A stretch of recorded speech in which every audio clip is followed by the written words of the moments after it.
ever wondered what this has to do with Easter? The picture that I'm pointing to is actually the resurrection of Jesus. What I've always wondered is, what in the world does an Easter bunny have to do with a Christian religion in American culture? That's exactly what I'm here to talk to you guys today about. I mean, if you think about it, we eat chocolate-filled rabbits, we go hunt for Easter eggs, we go feast, all to do about an Easter bunny. But what does it really have to do about a religion? That's exactly what I'm going to talk to you guys today about.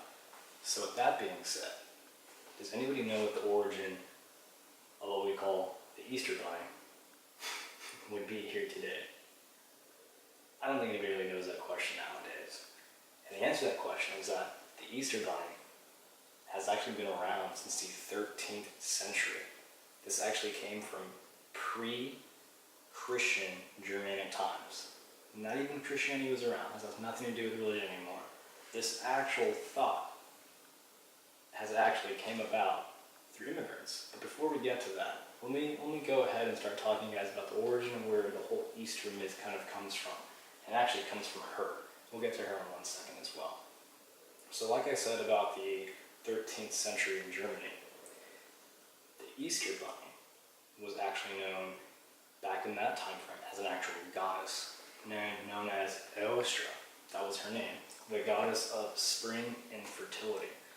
Now when I say goddess, I mean that in the sense of polytheistic, as in multiple gods. The pre-Christian German people in Europe actually believed in different gods at that time, not just one god, monotheistic. And their god, Oestra, was the god of spring and fertility. And her symbol was a rat, because rabbits, as we all know, they multiply pretty fast, which means for fertility. That's her symbol. So as time progressed, around the 15th century, that is when Roman Catholicism actually started being incorporated into those Germanic areas, around the 15th century or so. Now, already having instilled all these multiple deities, and you have Oestra over here as a whole, fertility god, kind of clashed with the Roman Catholicism point of view as there's only one god and that's it. So what they did is they fused those two thoughts together. And the Roman Catholics said, you know what? We're going to take her, we're going to merge her in our religion kind of under the table. So the way they did that, they took this symbol of the Easter bunny, which means spring, fertility, and they took the ancient symbol of eggs, which also means rebirth and growth. It's been around, that's been a symbol for a very, very long time. And they thought, how can we equate this to Jesus and the resurrection?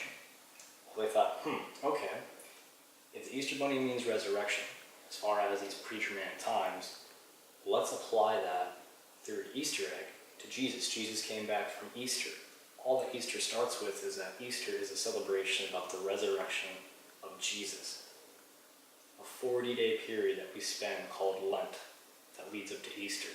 That is the American tradition we're talking about. So, what they did, they took the Easter bunny, and when they applied it to Jesus, they were telling people that, hey, just like how in your pre-Germanic thoughts about the Oestra god, Jesus can also come back as in rebirth, just like eggs, just like Oestra, just like fertility. So once that was instilled into the people, pre-Christian German people, they actually started coming over to the U.S. This was around the 16th century. So in the 16th century, when they started having a bit more immigrants coming around, and we also started having the story kind of growing, 16th century actually had published stories about an actual Easter bunny. You had all these things about eggs and hiding eggs in gardens and things of that such. So the story started growing pretty wide. And then by the 17th century, the US, you actually now have the Easter bunny story that was already coming into the US and the Christian religion.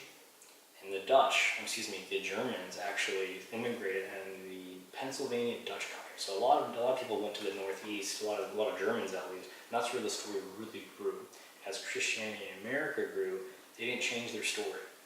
They kept it as, this lady right here was actually the foundation of Easter. But as we know that today, now you have a classic Easter bunny, You send gift cards, you eat chocolate rabbits, you do all those things because of her.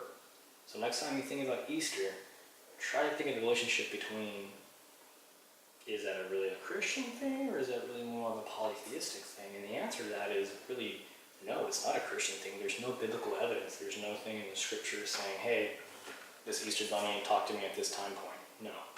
So with that being said, now you guys know the foundation of Easter, and maybe you can impress your friends at your Easter.